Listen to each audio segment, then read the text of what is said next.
ಇವತ್ತು ನಮ್ಮ ಗ್ರಾಮದಲ್ಲಿ ಶ್ರೀ ರುದ್ರಮುನೀಶ್ವರ ಆಂಗ್ಲ ಮಾಧ್ಯಮ ಶಾಲೆಯ 9ನೇ ವರ್ಷದ ವಾರ್ಷಿಕ ಸ್ನೇಹ ಸಮ್ಮೇಳನ. ಶಿಕ್ಷಣ ಯಾಕೆ ಬೇಕು, ಶಿಕ್ಷಣ ಅಂದರೆ ಏನು ಅಂತ. ಹಾಗಾಗಿ ಎಲ್ಲ ಪಾಲಕರಿಗೆ, ಪೋಷಕರಿಗೆ ತಮ್ಮ ಮಕ್ಕಳ ನೃತ್ಯವನ್ನಾಗಲಿ ಅಥವಾ ನಾಟಕವನ್ನಾಗಲಿ ಅಥವಾ ಅವ್ರ ಕಲೆಯನ್ನು ಯಾವಾಗ ನೋಡ್ಯವಂತ ನೀವು ತೌಕದಲ್ಲಿದ್ದೀರ. ಆ ಕಲೆಯನ್ನು ಸುಮಾರು 20 ದಿನಗಳಿಂದ ತರಬೇತಿ ಪಡೆದಂತಹ ಮಕ್ಕಳು ನಮ್ಮ ಸರದಿ ಯಾವಾಗ ಬರುತ್ತಾ, ನಾವು ಯಾವಾಗ ನಮ್ಮ ಪ್ರದರ್ಶನ ನೀಡುವಂಥ ಅವರು ತೌಕದಲ್ಲಿದ್ದಾರೆ. ಹಾಗಾಗಿ ಎಲ್ಲರ ತೌಕಕ್ಕೂ ನಾವು ಏನಪ್ಪ ಅಂತಂದ್ರೆ ಅಡ್ಡಿಪಡಿಸಲ್ಲ.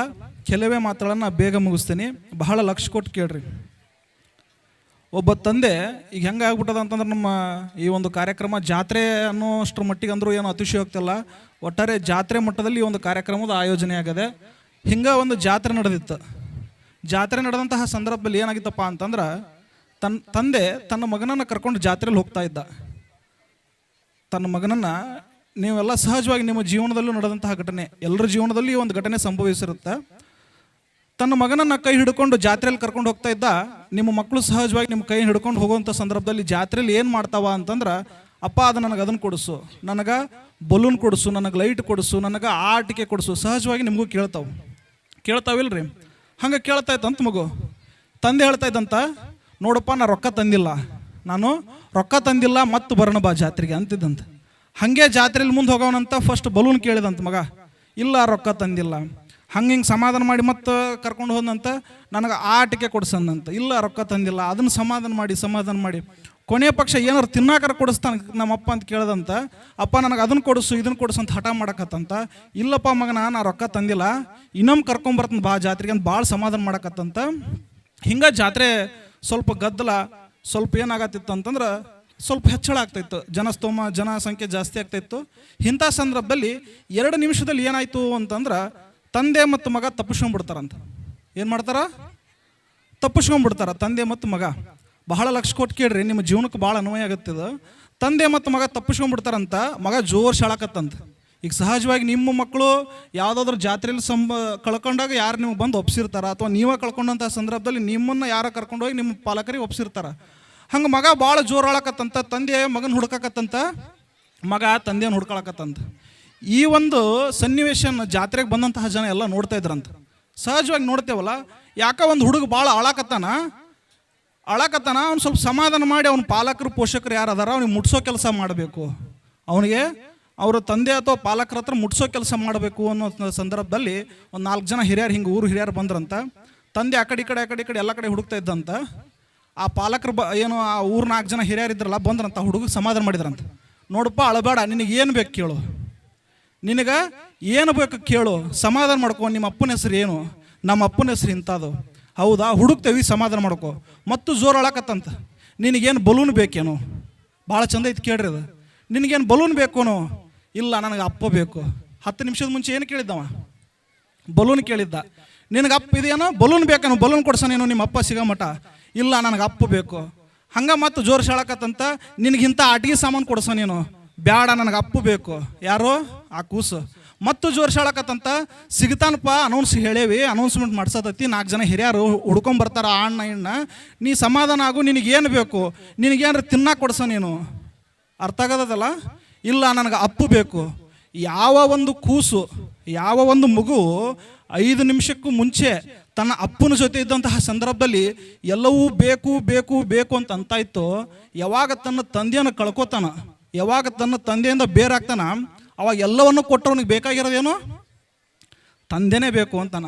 ಕಾರಣ ಇಷ್ಟೇ, ಇವತ್ತು ಶಿಕ್ಷಣ ಅನ್ನೋದು ನಿಮಗೆ ಯಾವ ರೀತಿ ಕೆಲಸ ಮಾಡತ್ತಪ್ಪ ಅಂತಂದ್ರೆ, ತಂದೆ ತಾಯಿ ತರಹ ನಿಂತು ಶಿಕ್ಷಣ ನಿಮ್ಮನ್ನು ಕೈ ಹಿಡಿಯುತ್ತೆ ಅನ್ನೋದರಲ್ಲಿ ಯಾವುದೇ ಅನುಮಾನ ಇಲ್ಲ.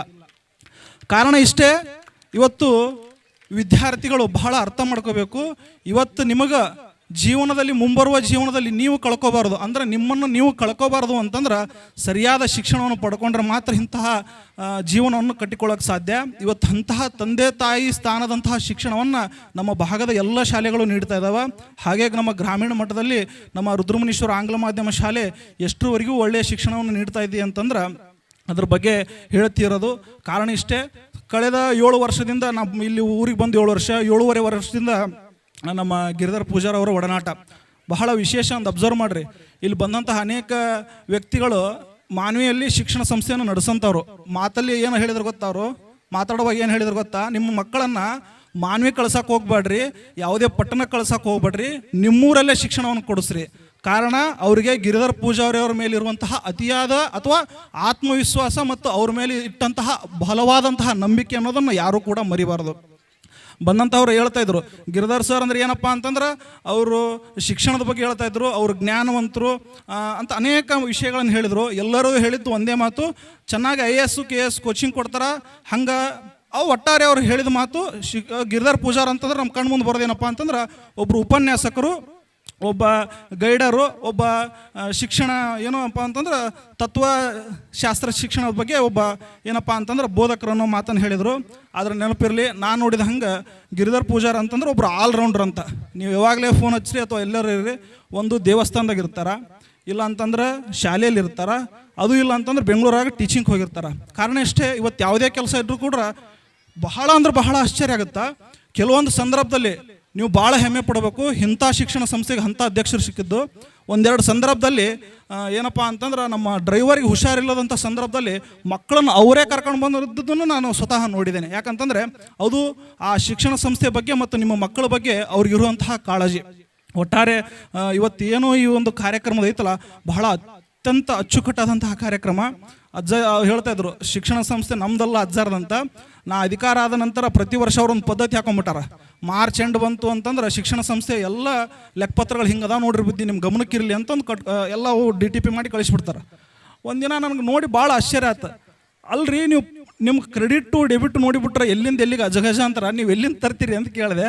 ಏನಿಲ್ಲರಿ ಬುದ್ಧಿ, KS ಕೋಚಿಂಗ್ ಹೋದಂತಹ ಸಂದರ್ಭದಲ್ಲಿ ನಾ ಏನು ದುಡಿತೇನೆ ಪ್ರತಿಯೊಂದು ಇದಕ್ಕೆ ಹಾಕ್ತೀನಿ ಅನ್ನೋ ಮಾತನ್ನು ಹೇಳಿದ್ರು. ಬಹಳ ನೋವಾಯಿತು. ಕಾರಣ ಇಷ್ಟೇ, ಪ್ರತಿ ಸುಮಾರು ಈ ಒಂದು ವೇದಿಕೆ ಹೇಳೋದು ಎಷ್ಟು ಸೂಕ್ತ ಏನೋ ಗೊತ್ತಿಲ್ಲ, ನಾ ಕಣ್ಣಾರೆ ಕಂಡದ್ದನ್ನು ಹೇಳ್ತಾ ಇದ್ದೀನಿ. ಸುಮಾರು ವರ್ಷಕ್ಕೆ 7 ರಿಂದ 8 ಲಕ್ಷ ಸ್ವತಃ ತಮ್ಮ ಕೈಯಲ್ಲಿ ಹಾಕಿ ಶಿಕ್ಷಣ ಸಂಸ್ಥೆಯನ್ನು ರನ್ ಮಾಡೋಂಥ ಬಹಳ ಅಪರೂಪದ ವ್ಯಕ್ತಿಗಳು. ಯಾಕಂದ್ರೆ ಯಾರೂ ಕೂಡ ಮಾಡಲ್ಲ. ಯಾಕಂದ್ರೆ ಮನುಷ್ಯ ಒಂದು ಸಲ ತಡ್ಕತಾನೆ, 2 ಸಲ, ಸತತ 9 ವರ್ಷದಿಂದ ಕೈಯಿಂದ ಹಾಕಿ ಹಾಕಿ ಹಾಕಿ ಅಂದ್ರೆ ಅವರಿಗೆ ಈ ಭಾಗದ ಮಕ್ಕಳ ಮೇಲೆ, ಈ ಭಾಗದ ಮಕ್ಕಳಿಗೆ ಏನಾದರೂ ಕೊಡಬೇಕು ಅನ್ನೋ ಒಂದು ಅಭಿಲಾಷೆ ಮತ್ತು ಆ ಒಂದು ಹಸಿವೈತಲ್ಲ, ನಿಜಕ್ಕೂ ಬಹಳ ದೊಡ್ಡದು. ಒಟ್ಟಾರೆ ಅವ್ರು ಏನೇ ಕಷ್ಟ ನಷ್ಟ ಇದ್ರೂ ಕೂಡ ಬಹಳ ಆಪ್ತರ ಜೊತೆ ಹಂಚ್ಕೊಂಡು ಯಾವುದನ್ನು ಕೂಡ ಪಾಲಕರಿಗೆ, ಪೋಷಕರಿಗೆ, ಮಕ್ಕಳಿಗೆ ಕಾಣಿಸ್ಕೊಳ್ಳದೆ ಒಂದೆರಡು ಸಂದರ್ಭದಲ್ಲಿ ಮಕ್ಕಳದೇನೋ TC ಏನೋ ಪ್ರಾಬ್ಲಮ್ ಆಗಿಬಿಟ್ಟಿದ್ದು, ಭಾಳ ಪೆಚ್ಚಾಡ್ಬಿಟ್ಟಿದ್ರು ಅವರು. ನನಗೆ ಆಶ್ಚರ್ಯ ಆಗ್ಬಿಡ್ತು, ಇಷ್ಟೊಂದ್ರ ಮಟ್ಟಿಗೆ ಒಬ್ಬ ವ್ಯಕ್ತಿ ಶಾಲೆ ಬಗ್ಗೆ ಹಚ್ಕೊಂಡು ಭಾಳ ನೋವು ಪಡ್ತಾನೆ ಅಂತ ನನಗೆ ಆಶ್ಚರ್ಯ ಆಗಿತ್ತು.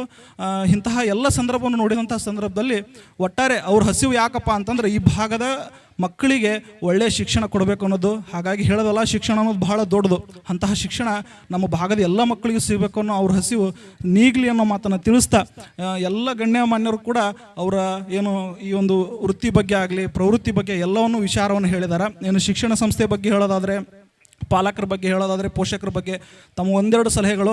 ನೀವು ಮಕ್ಕಳನ್ನು ಶಾಲೆಗೆ ಕಳ್ಸಕತ್ತೀವಿ, ಶಾಲೆಗೆ TC ಹಚ್ಚಿ ಒಂದು ಮಾತ್ರಕ್ಕೆ ನಿಮ್ಮ ಕೆಲಸ ಮುಗಿಯಲ್ಲ, ನಿಮ್ಮ ಜವಾಬ್ದಾರಿ ಮುಗಿಯಲ್ಲ.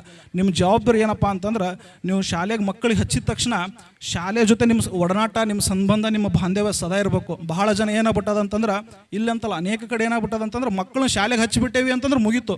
ಏನಪ್ಪ ಅಂತಂದ್ರೆ ನಮಗೂ ಮಕ್ಕಳಿಗೂ ಸಂಬಂಧ ಇಲ್ಲ ಅನ್ನೋಷ್ಟ್ರ ಮಟ್ಟಿಗೆ ಅನೇಕ ಪಾಲಕರು ಇರ್ತಾರೆ. ದಯವಿಟ್ಟು ಆ ರೀತಿಯ ವರ್ತನೆಗಳು ಬೇಡ.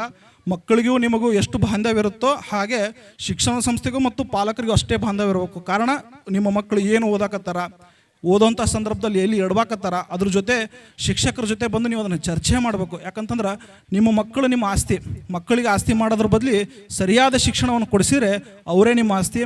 ಅಂತಹ ಆಸ್ತಿಯನ್ನು ಮಾಡುವಂತಹ ಒಂದು ಏನಪ್ಪ ಅಂತಂದರೆ ಶಾಲೆ, ನಮ್ಮ ರುದ್ರಮುನೀಶ್ವರ ಆಂಗ್ಲ ಮಾಧ್ಯಮ ಶಾಲೆ ಎಲ್ಲ ಮಕ್ಕಳನ್ನು ಆಸ್ತಿ ಅನ್ನೋಷ್ಟರ ಮಟ್ಟಿಗೆ ಬೆಳೆಸ್ತಾ ಇರೋದು ಬಹಳ ಖುಷಿ ಮತ್ತು ಹೆಮ್ಮೆಯ ವಿಚಾರ. ಹಾಗಾಗಿ ಬಂದಂತಹ ಎಲ್ಲ ಸ್ತಮೋಕ್ಕೂ ಹೇಳೋದೊಂದೇ, ನಿಮ್ಮ ಮಕ್ಕಳು ನಿಮ್ಮ ಆಸ್ತಿ. ಒಟ್ಟಾರೆ ಬಂದಂತಹ ಎಲ್ಲ ಅತಿಥಿ ಗಣ್ಯಮಾನ್ಯರಿಗೆ ಮತ್ತೊಮ್ಮೆ ಧನ್ಯವಾದಗಳನ್ನು ತಿಳಿಸ್ತಾ ಅವ್ರು ಹೇಳಿದರು ನಿಮ್ಮ ಶಾಲೆ ಅಂತ. ಇದು ಕೇವಲ ರುದ್ರಮುನೀಶ್ವರ ಆಂಗ್ಲ ಮಾಧ್ಯಮ ಶಾಲೆ ಅನ್ನೋದು ಗಿರಿಧರ್ ಪೂಜಾರಿ ಅವರ ಶಾಲೆ ಅಲ್ಲ, ಅಥವಾ ಚಿಕ್ಕಲಪುರಿ ಮಠದ ಅಷ್ಟೇ ಶಾಲೆ ಅಲ್ಲ, ಅಥವಾ ಚಿಕ್ಕಲಪುರಿಗೆ ಅಷ್ಟೇ ಸಂಬಂಧಪಟ್ಟಂತಹ ಶಾಲೆ ಅಲ್ಲ. ಈ ಸುತ್ತಮುತ್ತಲಿನ ಗ್ರಾಮದ ಎಲ್ಲ ಪಾಲಕರ, ಪೋಷಕರ ಮಕ್ಕಳ ನಿಮ್ಮ ಶಾಲೆ ಅನ್ನೋ ಭಾವನೆ, ಅಭಿಮಾನ ಸದಾ ನಿಮ್ಮಲ್ಲಿ ಇರಬೇಕು ಅನ್ನೋ ಮಾತನ್ನು ತಿಳಿಸ್ತಾ ಮತ್ತೊಮ್ಮೆ ಎಲ್ಲರಿಗೂ ಒಂದಿಸ್ತಾ ಎಲ್ಲರಿಗೂ ರುದ್ರೇಶ ಕುಮಾರೇಶ ಮಹಾಂತೇಶ ಸದಾಕಾಲ ಸನ್ಮಂಗಲ ಉಂಟು ಮಾಡಲಿ. ಎಲ್ಲರಿಗೂ ಶರಣಾರ್ಥಿಗಳು.